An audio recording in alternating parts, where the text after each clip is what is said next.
तो दोस्तों नमस्कार, क्या हाल है। स्वागत है आपका खबर एचपी में। तो आइए नजर डालते हैं हिमाचल की तमाम मुख्य बड़ी खबरों पर। अगर इससे पहले आप वीडियो को लाइक नहीं किए हैं तो लाइक कर दीजिए और चैनल में नए हैं तो चैनल को सब्सक्राइब कर लीजिए।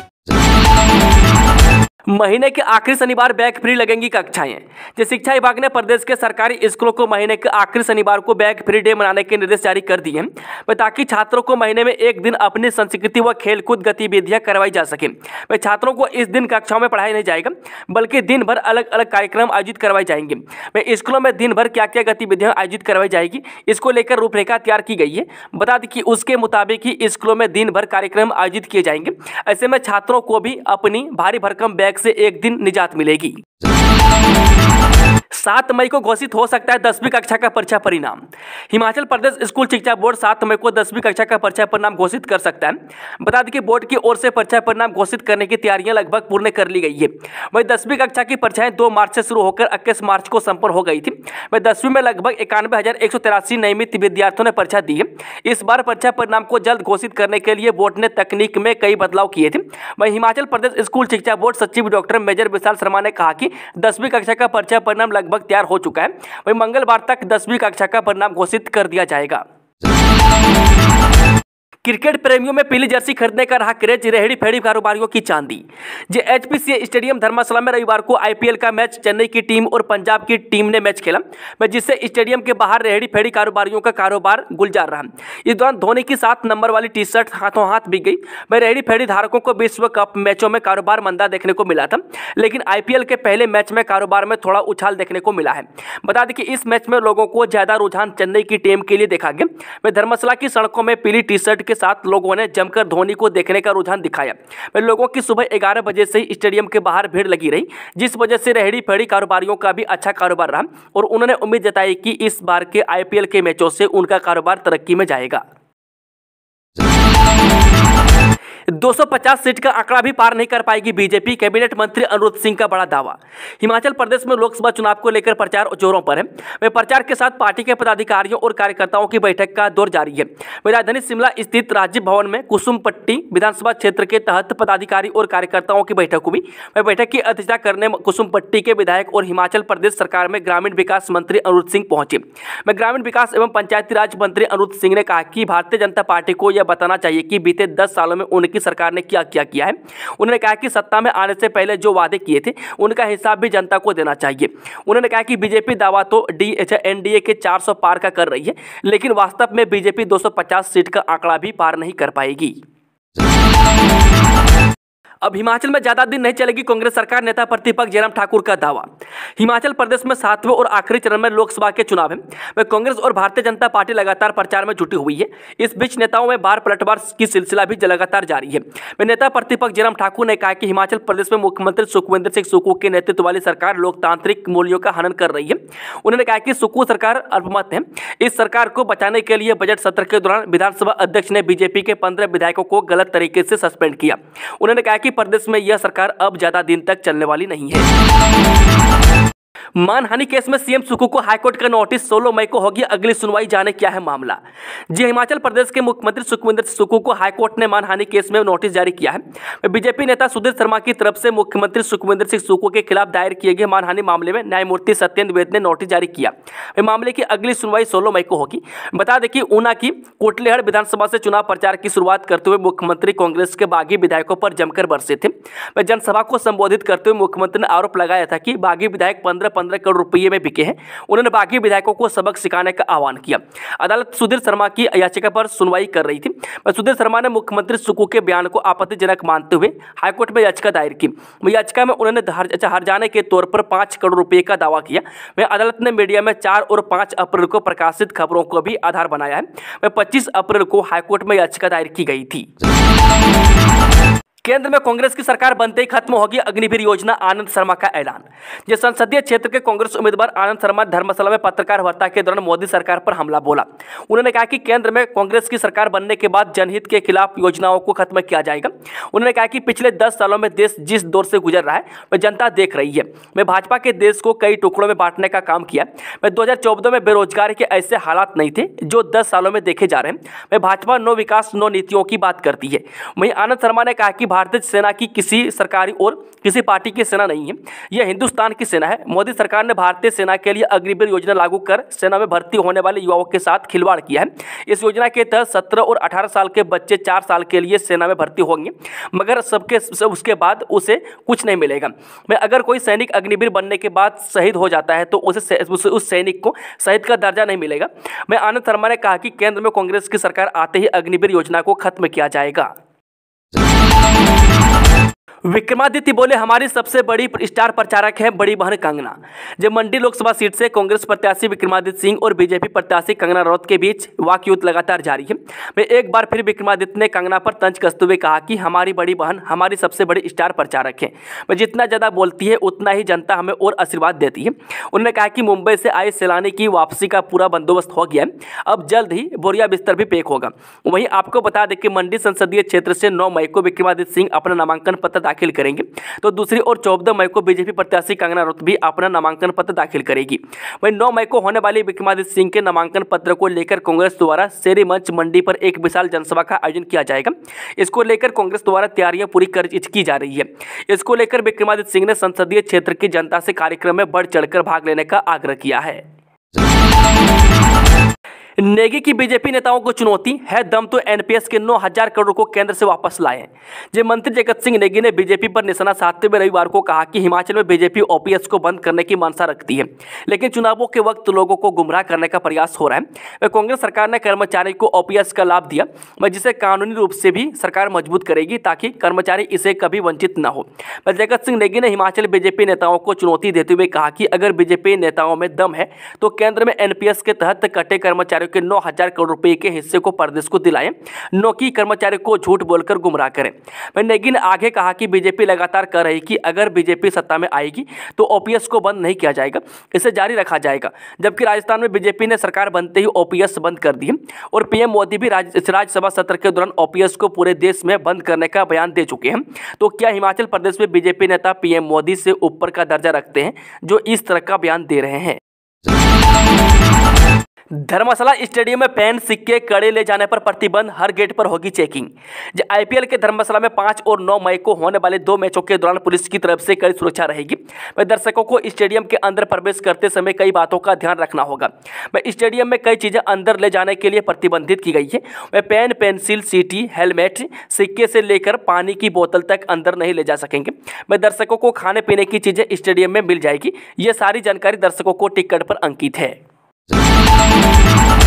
कसौली में बागियों पर बरसे सीएम सुक्खू। जब विधानसभा क्षेत्र के पट्टा बरौरी में एक चुनावी सभा को संबोधित करते हुए मुख्यमंत्री सुखविंदर सिंह सुक्खू ने भाजपा पर जमकर निशाना साधा और कहा कि भाजपा ने हिमाचल प्रदेश में खरीद फरोख्त की राजनीति शुरू कर राज्य की संस्कृति को कलंकित किया है। उन्होंने कहा कि पार्टी से गद्दारी कर 6 कांग्रेस विधायक राजनीतिक मंडी में बिके और अब खरीद फरोख्त की राजनीति पर पूर्ण विराम लगाने की जिम्मेदारी प्रदेश मतदाताओं की है। मैं अगर खरीद फरोख्त की राजनीति को अभी सबक नहीं सिखाया तो यह आगे भी चलती रहेगी। लोन से परेशान भाइयों ने मांगी आत्मदाह की अनुमति। जब ऊना थाना क्षेत्र के तहत एक कस्बे के 2 सगे भाइयों ने ऋण से परेशान होकर आत्मदाह की अनुमति मांगी है। दोनों पीड़ित भाइयों ने एसपी ऊना को मांग पत्र सौंपा है। पुलिस प्रशासन को दी शिकायत में दोनों भाइयों ने बताया कि उन्होंने 2 युवकों के पास अपनी पत्नियों के गहने गिरवी रख 1.5 लाख रुपए का लोन 10% ब्याज के तौर पर लिया था। हर महीने 15,000 रुपये किस्त देना तय हुआ था। पीड़ितों ने बताया कि काम धंधा ठप होने के कारण वह ब्याज नहीं दे पाए, जिसकी रकम 3 लाख रुपये 1 साल में बना दी गई। अब उक्त लोग उनके घर पर लोगों को भेजकर धमकियां दे रहे हैं। यही नहीं, उन्होंने ब्याज की रकम को पूरा करने के लिए मेहतपुर स्थित एक इलेक्ट्रॉनिक की दुकान से 50,000 रुपये का एक एयर कंडीशनर व अन्य सामान लेकर दिया गया। पीड़ितों ने बताया कि उन्होंने 1.5 लाख रुपये लोन लिया था, जिसके बदले वह अब तक करीब 9 लाख रुपये अदा कर चुके हैं। नगरोटा सूर्या में किराने की दुकान जलकर राख। नगरोटा सूर्या में शनिवार रात को बस स्टैंड के समीप एक किराने की दुकान में आग लगने का मामला सामने आया है। आग लगने की इस घटना में दुकान मालिक को लाखों रुपए का नुकसान हुआ है। अगर मौके पर स्थानीय सब्जी वाले दुकानदार नहीं होते तो यह आग अन्य दुकानों को भी अपनी चपेट में ले लेती और पूरी मार्केट जलकर राख हो जाती। जैसे ही इन युवाओं ने दुकान के अंदर से धुआं निकलते देखा तो उन्होंने शोर मचाया। उनकी आवाज़ सुनकर और भी लोग वहां आ पहुंचे और तुरंत दुकान के शटर को तोड़कर आग पर काबू पाने का प्रयास प्रयास किया। जब तक लोगों ने इस आग पर काबू पाया तब तक दुकान के अंदर रखा लाखों का सामान जलकर राख हो गया था। हैरानी की बात यह है कि जिस समय रात को यह घटना पेश आई उस समय बिजली की सप्लाई को बंद करने के लिए कोई भी विद्युत कर्मचारी नहीं था। जब लोगों ने इस बारे में स्थानीय विद्युत विभाग के जेई से बात की तो उन्होंने जवाब दिया कि आप खुद ही बिजली काट दो। इसके बाद लोगों ने स्थानीय विधायक एवं मंत्री चंद्र कुमार को फोन किया। मंत्री ने तुरंत विद्युत विभाग के एसई को फोन कर घटना के बारे में अवगत करवाया। इसके बाद विभाग के कर्मचारियों ने बिजली की सप्लाई बंद की। लोगों को ठगने के लिए छात्रों ने अपनाया नया तरीका, आप भी हो जाए सावधान। जो एक लड़की की मर्डर केस में 4 लड़कों के साथ आपके बेटे को गिरफ्तार किया है। मामला रफा दफा करना है तो 10 लाख लेकर आ जाओ। अनजान नंबर से ऐसी पुलिस की कॉल आपको भी आ सकती है। अगर आपका बेटा बेटी कहीं बाहर पढ़ रहे हैं या जॉब कर रहे हैं तो ऐसी कॉल से सावधान रहना होगा, नहीं तो आप बड़े साइबर फ्रॉड का शिकार बन सकते हैं। दरअसल हिमाचल प्रदेश में भी लोगों की धड़कन ऐसी कॉल से आने पर बढ़ गई है। बता दें कि साइबर ठग आजकल आपके बच्चों के मर्डर केस या फिर रेप केस में फंसाने का ड्रामा बताकर केस फैक कॉल के जरिए पैसे की मांग कर रहे हैं। मंडी और शिमला समेत प्रदेश के अन्य जिलों में लोगों को आजकल उनके बेटे की गिरफ्तारी से जुड़ी कॉल्स आ रही है। साथ ही लोगों को फर्जी कॉल कर किसी भी तरह से बेवकूफ़ बना सकते हैं। ये लोग आपको कॉल कर बेटा या बेटी के नाम पर झूठी कहानी बताकर फिरौती मांग सकते हैं। वही ठग पुलिस वाला बनकर ऐसा काम कर रहा है। दलाई लामा से मिलेंगे all India anti terrorist front के अध्यक्ष बिट्टा। जो all India anti terrorist front के राष्ट्रीय अध्यक्ष मनिंदर जीत सिंह बिट्टा 8 मई को कांगड़ा जिला का दौरा करेंगे। इस दौरान वह बौद्ध धर्मगुरु दलाई लामा से भेंट करेंगे। वह बिट्टा सुबह 8 बजे गगल एयरपोर्ट पर लैंड करेंगे। इसके बाद वह सीधे मैक्लोडगंज में बौद्ध धर्मगुरु दलाई लामा से भेंट करेंगे। वह बाद दोपहर उनकी वापसी का कार्यक्रम है। वह मौजूदा समय में MS बिट्टा सामाजिक कार्यकर्ताओं के रूप में शहीदों के परिवारों के लिए काम कर रहे हैं। वह आतंकवाद के खिलाफ उनके संघर्ष के चलते उन पर 14 बार जानलेवा हमला हो चुका है। वह इसी कारण केंद्र सरकार ने उन्हें साल 1992 से आजीवन Z+ से सिक्योरिटी दी है। उन्हें लोग जिंदा शहीद भी कहते हैं। वह MS बिट्टा खुले मंच से देश विरोधी ताकतों को ललकारते रहते हैं। वह विदित रहे कि जब 1992 में अमृतसर में एक ब्लास्ट में 13 लोग मारे गए थे तब MS बिट्टा ने अपना एक पैर खो दिया था। वह मनिंदर जीत सिंह बिट्टा पर नई दिल्ली में भी जानलेवा हमला हुआ था जिसमें उनके बॉडीगार्ड की मौत हो गई थी। इसके अतिरिक्त उन पर कई और भी हमले हो चुके हैं। वह all India anti terrorist front के जिला अध्यक्ष बलविंदर सिंह बबलू ने बताया कि MS बिट्टा का हिमाचल आगमन पर जोरदार स्वागत किया जाएगा। वह करोड़ों देशवासियों के रियल हीरो हैं। इस वर्ष एक्सपोजर टूर पर जाएंगे 200 शिक्षक। जो शैक्षणिक सत्र 2024-25 में भी 200 शिक्षक एक्सपोजर टूर पर जाएंगे। इस बार केंद्र सरकार ने इस टूर में प्रशासनिक अधिकारियों को भी शामिल करने की मंजूरी दी है। ऐसे में इस टूर में 6 या 7 प्रशासनिक अधिकारियों को शामिल किया जा सकता है। वह समग्र शिक्षा विभाग की ओर से इसका संचालन किया जाएगा।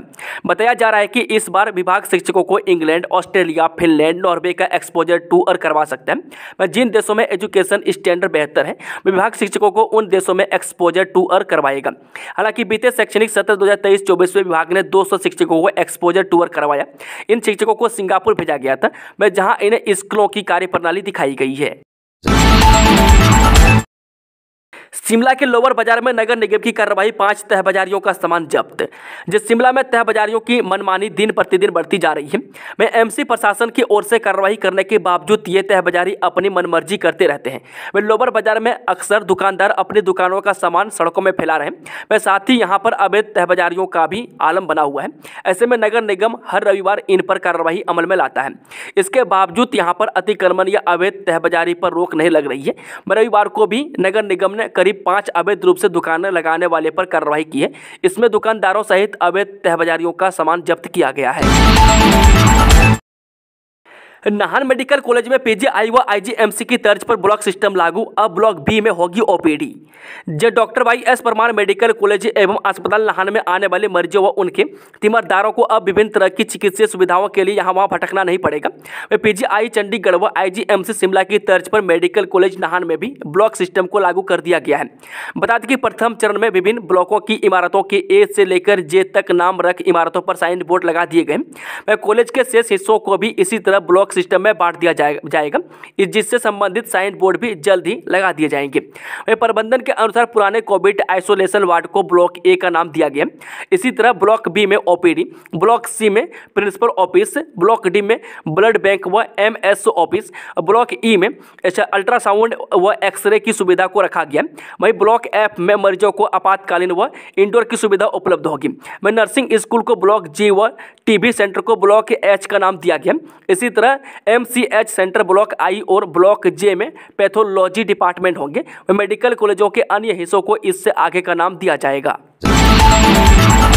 राष्ट्रीय ध्वज से छेड़छाड़ कर भाजपा जिला अध्यक्ष की फोटो सोशल मीडिया पर की वायरल, चुनाव आयोग से शिकायत। ये राष्ट्रीय ध्वज के साथ छेड़छाड़ कर सोशल मीडिया पर सिरमौर जिला भाजपा अध्यक्ष विनय कुमार गुप्ता की एक फोटो वायरल करने के मामले में भाजपा मंडल नाहन के अध्यक्ष प्रताप ठाकुर ने इसकी लिखित शिकायत चुनाव आयोग के साथ साथ एसपी सिरमौर रमन कुमार मीना से की है।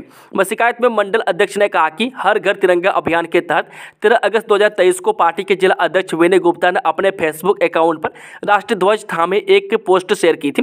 इसी बीच गत शुक्रवार 3 मई को जिला अध्यक्षों को पता चला कि नाहन विधानसभा के नाम से फेसबुक आईडी से उनकी फोटो को एडिट कर राष्ट्रीय ध्वज पर भारतीय राष्ट्रीय कांग्रेस पार्टी का चिन्ह लगाकर उपरोक्त आईडी पर शेयर की गई। यही नहीं, उक्त आईडी से एडिट की गई तस्वीर के साथ जिला अध्यक्ष को कांग्रेस का प्रचार करते हुए भी दिखाया गया। वह शिकायत के साथ जिला अध्यक्ष की ओरिजिनल फोटो के साथ साथ एडिट की गई फोटोज को भी संलग्न किया गया है। शिमला के पोस्ट इलाके से 5 दोपहिया वाहनों को उठा ले गए शरारती तत्व, पुलिस की गश्त पर उठे सवाल। जिस शिमला में वीआईपी दौरे के बीच शहर में शरारती तत्वों के हौसले बुलंद हैं। वह शनिवार रात को शिमला के पोस्ट इलाके परिमहल के रानी ग्राउंड के पास सड़क किनारे पार्क 4 में स्कूटी और बाइक को शरारती तत्व उठाकर ले गए। वह सुबह लोग अपने दोपहिया वाहनों गायब देखकर तंग रह गए। वह लोगों ने घटना की सूचना तुरंत पुलिस को दी और आसपास जाकर अपने दोपहिया वाहनों की तलाश शुरू कर दी। इस दौरान घटनास्थल से करीब 500 मीटर दूर वसंत विहार पुलिस कॉलोनी के पास सभी वाहन मिल गए, लेकिन इस घटना से लोग अचंभित हैं। वहीं वीआईपी रिहायशी इलाके में जहां पुलिस और आईएस कॉलोनी है, वहां पर इस तरह की घटना होने पर शिमला पुलिस की गश्त पर सवाल खड़े हो रहे हैं। वह लोगों का कहना है कि इन दिनों परिमहल रानी ग्राउंड के आसपास शरारती तत्वों और नशेड़ियों के हौसले काफी बुलंद हैं।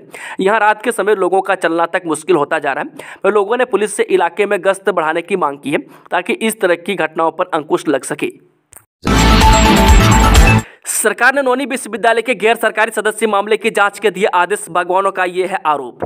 जिस सरकार ने हिमाचल प्रदेश बागवानी एवं वानिकी विश्वविद्यालय नौनी में एक गैर सरकारी बोर्ड सदस्य द्वारा सोशल मीडिया पर सेब के पौधों में स्प्रे के लिए विशेष कंपनी की दवाइयों का प्रचार प्रसार मामले की जांच के आदेश दिए हैं। विश्वविद्यालय प्रशासन तथा निदेशक बागवानी को इस मामले की जाँच जल्द पूरी कर रिपोर्ट सरकार को सौंपने को कहा गया है। ऐसे में जाँच रिपोर्ट में दोषी पाए जाने पर यह मामला राज्यपाल को जाएगा, जिसमें राज्यपाल से सदस्य की सदस्यता को रद्द करने का आग्रह किया जा सकता है। नौनी विश्वविद्यालय का यह मामला लगातार गर्माता जा रहा है तथा थमने का नाम नहीं ले रहा है। बागवानी मंत्री ने विभिन्न बागवानों तथा बागवानी संगठनों की शिकायत का संज्ञान लेते हुए इसकी जांच के आदेश जारी करते हुए तुरंत कार्रवाई करने को कहा गया है। ऐसे में अब विश्वविद्यालय के गैर सरकारी सदस्य के भाग्य का फैसला अब इस रिपोर्ट पर निर्भर है। सिरमौर की विभिन्न सड़कों पर ब्लैक स्पॉट चिन्हित पीडब्ल्यूडी ने तैयार किया 2 करोड़ 81 लाख का प्रारूप। जिला सिरमौर में बढ़ती सड़क दुर्घटनाओं को रोकने के लिए विभिन्न सड़कों पर ब्लैक स्पॉट चिन्हित किए गए, जिनको दुरुस्त करने के लिए पीडी समेत नेशनल हाईवे अथॉरिटी फ्रैंकलिन तैयार किया है। डीसी सिरमौर सुमित खिमटा ने बताया कि सिरमौर जिला की विभिन्न सड़कों में चिन्हित ब्लैक स्पॉट को ठीक करने के लिए लोक निर्माण विभाग की तरफ से 2 करोड़ 81 लाख रुपये का प्रारूप बनाया गया, जिसे स्वीकृति हेतु परिवहन विभाग को भेजा जाएगा। स्नातक और स्नातकोत्तर कोर्सेज की प्रवेश परीक्षा के लिए अब 8 मई तक कर सकेंगे ऑनलाइन आवेदन। हिमाचल प्रदेश विश्वविद्यालय सत्र 2024-25 के लिए स्नातक और स्नातकोत्तर कोर्सेज में दाखिले के लिए प्रवेश परीक्षाओं के लिए ऑनलाइन आवेदन की तिथि आगे बढ़ा दी है। बता दें कि अब उम्मीदवार 8 मई तक विभिन्न प्रवेश परीक्षाओं में बैठने के लिए आवेदन कर सकते हैं। आवेदन करने की अंतिम तिथि पहले 4 मई निर्धारित की गई थी और इस बीच विद्यार्थियों ने प्रवेश परीक्षा में बैठने के आवेदन करने की समय सीमा बढ़ाने की मांग उठाई थी। वे मांग पर गौर करते हुए विश्वविद्यालय प्रशासन ने आवेदन करने के लिए अतिरिक्त समय दे दिया है। शनिवार को हिमाचल प्रदेश विश्वविद्यालय के dean of studies professor B K Shivaram की ओर से अधिसूचना जारी की गई है। वे प्रवेश परीक्षाएं 22 मई से शुरू होगी और 16 जून तक चलेंगी। प्रीति जिंटा की फेंकी टी शर्ट पाने के लिए भीड़ गए दर्शक, जमकर चले लात घूंसे, पुलिस ने छुड़ाया। अंतर्राष्ट्रीय क्रिकेट स्टेडियम धर्मशाला में पंजाब किंग्स 11 और चेन्नई सुपर किंग्स के बीच खेले गए मैच के दौरान दर्शक भिड़ गए। वे पंजाब किंग्स 11 की मालकिन प्रीति जिंटा की ओर से दर्शकों की ओर से फेंकी गई टी शर्ट को हासिल करने के लिए चले। वे स्टेडियम के नॉर्थ स्टैंड 2 में जैसे ही पंजाब किंग्स की मालकिन प्रीति जिंटा ने स्टैंड में टी शर्ट फेंकी तो दर्शकों में भिड़ंत हो गई। ऐसे में मामला बढ़ता देख पुलिस को बीच बचाव करना पड़ा। राष्ट्रपति ने देखी अंग्रेजों की बनाई 150 साल पुरानी पेयजल योजना, यहां से निहारी वादियां। हिल सुकीन शिमला के 5 दिवसीय दौरे पर पहुंची राष्ट्रपति द्रौपदी मुर्मू ने रविवार को परिवार सहित शिमला कैचमेंट एरिया का दौरा किया। उन्होंने करीब 150 साल पहले अंग्रेजी शासनकाल के दौरान बनाई गई शिमला की पहली परियोजना देखी। वह सुबह करीब 11:30 बजे राष्ट्रपति का काफिला सबसे पहले हसन वैली व्यू पॉइंट पर पहुंचा। यहां वन्यजीव विभाग के अधिकारियों ने राष्ट्रपति को इस अभयारण्य को लेकर जानकारी दी। भगवान आम आदमी की सरकार को बचाया, जयराम ठाकुर देख रहे थे मुख्यमंत्री बनने का सपना। जब भाजपा ने आपदा में भी राजनीति की तो वहीं आम व्यक्ति की सरकार को भी गिराने के लिए कांग्रेस विधायकों की खरीद फरोख्त कर प्रदेश की राजनीति को शर्मसार किया। यह टिप्पणी मुख्यमंत्री सुखविंदर सुक्खू ने 3 दिवसीय मां भागिनी माता मेले के समापन अवसर पर जन समूह को संबोधित करते हुए की। उन्होंने इस दौरान भाजपा पर जमकर निशाना साधा और शिमला संसदीय क्षेत्र से सांसद सुरेश कश्यप को भी आड़े हाथों लिया। हिमाचल प्रदेश के 3 खिलाड़ी एशियन ग्रैपलिंग चैंपियनशिप के लिए फिलीपींस रवाना। हिमाचल प्रदेश के 3 खिलाड़ी United world wrestling Asian grappling championship के लिए चयनित हुए हैं। वह चयनित तीनों खिलाड़ी भारतीय दल में शामिल होकर फिलीपींस के लिए रवाना हो गए हैं। वह एशियन ग्रैपलिंग चैंपियनशिप फिलीपींस के टेगायटे शहर में होगी। धर्मशाला में प्ले ऑफ की दौड़ के लिए 22,000 दर्शकों की मौजूदगी में भिड़ेंगे पंजाब चेन्नई के किंग्स। अंतर्राष्ट्रीय क्रिकेट स्टेडियम धर्मशाला में रविवार को प्ले ऑफ की दौड़ के लिए 22,000 दर्शकों की मौजूदगी में पंजाब और चेन्नई के किंग्स भिड़ेंगे। इंडिया प्रीमियर लीग के इस सीजन का यह 53वां और HPCA स्टेडियम धर्मशाला में अब तक का 12वां मैच खेला जाएगा। मैं सैम कुरेन की कप्तानी में पंजाब और ऋतुराज गायकवाड़ की कप्तानी में चेन्नई सुपर किंग्स की टीमें मैदान में उतरेगी। 3000 भवन मालिकों को सीवरेज कनेक्शन के लिए करना होगा इंतजार। राजधानी के टूटू और मझियाट क्षेत्र के 3000 से ज़्यादा भवन मालिकों को सीवरेज कनेक्शन के लिए फिर लंबा इंतजार करना होगा। इस क्षेत्र के सीवरेज प्रोजेक्ट को FCA के तहत 1 मंजूरी मिलने के बावजूद इसका काम लटक गया है। बता दें कि पेयजल कंपनी की ओर से किए गए ऑफलाइन आवेदन को पहले केंद्रीय मंत्रालय ने मंजूरी दे दी थी। वहीं कंपनी ने नगर निगम सदन में भी इसकी जानकारी दी थी। इसके बाद कंपनी इसका काम शुरू करने ही वाली थी कि फिर केंद्रीय मंत्रालय ने ऑनलाइन मंजूरी लेने की शर्त लगा दी है। मैं कहा कि नई व्यवस्था के तहत अब ऑनलाइन मंजूरी लेना अनिवार्य है। इस काम में देरी न हो, इसके लिए कंपनी और सरकार ने तुरंत ही ऑनलाइन आवेदन भी कर दिया है। अब यह आवेदन केंद्रीय वन मंत्रालय के क्षेत्रीय कार्यालय चंडीगढ़ में लंबित पड़ा है। वह कंपनी की माने तो इस प्रोजेक्ट को मंजूरी मिल चुकी है और ऑनलाइन आवेदन महज औपचारिकताएं भर है, लेकिन अभी भी अंतिम मंजूरी का इंतजार किया जा रहा है। मैं आदर्श चुनाव आचार संहिता के चलते जून के बाद ही मंजूरी मिल सकती है। वह पेयजल कंपनी के MGM संजय कौशल ने कहा कि फाइनल अप्रूवल का इंतजार है, जल्द ही इसका काम शुरू किया जाएगा। पुलिस की मौजूदगी में अवैध निर्माण से कटा बिजली का कनेक्शन। उच्च न्यायालय के आदेश पर विद्युत बोर्ड ने हिमाचल ब्रह्म समाज ट्रस्ट की विवादित जमीन के अवैध निर्माण से बिजली के कनेक्शन को हटा दिया है। वह विद्युत बोर्ड ने पुलिस की मौजूदगी में कनेक्शन को काटा है। वह बोर्ड के मुताबिक विभाग के कर्मचारी शुक्रवार को भी बिजली का कनेक्शन काटने गए थे, लेकिन यहाँ पर लोगों ने बिजली बोर्ड के लाइनमैन सहित 3 कर्मियों को बिजली मीटर नहीं उतारने दिए। मैं इस दौरान बिजली मीटर हटाने को लेकर इन लोगों में बहस भी हुई थी। मैं इसके बाद बिजली बोर्ड के कर्मचारी बिना कनेक्शन काटे लौटे आए थे। उधर शनिवार को बिजली बोर्ड ने पुलिस कर्मियों की मौजूदगी में बिजली कनेक्शन काट दिया। वह बोर्ड के सहायक अभियंता पंकज पाल ने बताया कि प्रशासन के आदेश पर बिजली कनेक्शन काट दिया गया। मैं इस दौरान बिजली बोर्ड के कनिष्ठ अभियंता सहित 3 अन्य लाइनमैन मौजूद रहे। दोस्तों, खबरों का सिलसिला समाप्त होता है। अगर जानकारी पसंद आए तो वीडियो को लाइक शेयर, चैनल को सब्सक्राइब जरूर कर लें और कमेंट बॉक्स में कमेंट करके बताएं कि आप न्यूज़ को किस जिले और पंचायत से देख रहे हैं। Thank you, all the best. जय हिंद, जय हिमाचल।